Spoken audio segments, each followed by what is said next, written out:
Hello guys, good morning. Isi-share ko lang sa inyo guys yung aking dalag. Actually, dalawa to guys.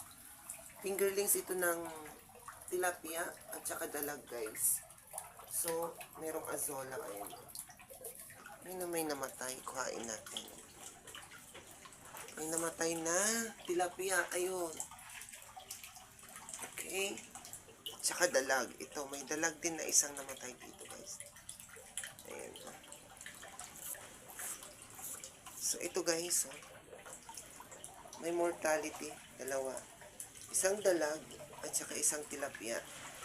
Ngayon, pakain natin sa hito. Hito po laman ito guys. Ayan. So, nilagyan ko siya ng aerator guys. Actually, yung fountain niya ng mga pusa ko guys, ginamit ko muna dito. Kasi baby pa sila. Kapag ginamit ko itong malalaking aerator guys, namubulabog sila ng gusto. So, for now, na baby pa sila, yung aerator lang muna ng, fountain lang muna ng daga ko guys, ay ng pusa ko guys. So, ang gamit ko niyan ay solar panel po, okay?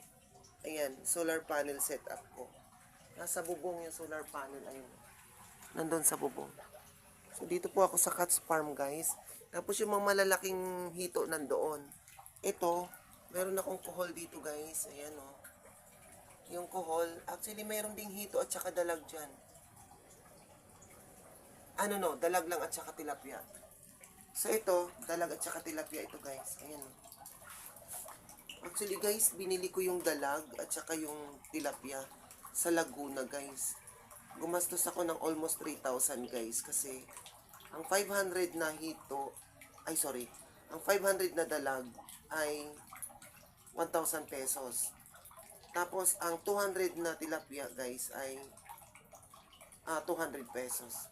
Plus shipping fee guys na 1,000. So almost 3,000 din. So ayan. Ilang araw na to dito sila sa akin guys. Siguro mga 5 araw na o 6. So, ayan o. Yung pinapakain ko yan dyan guys, fry. Binibilot ko yung fry sa ako hinahagis dyan. Para lumubog, kinakain nila sa ilalim guys. So, ayan.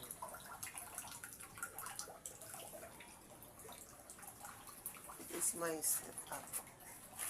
Fish pan setup guys.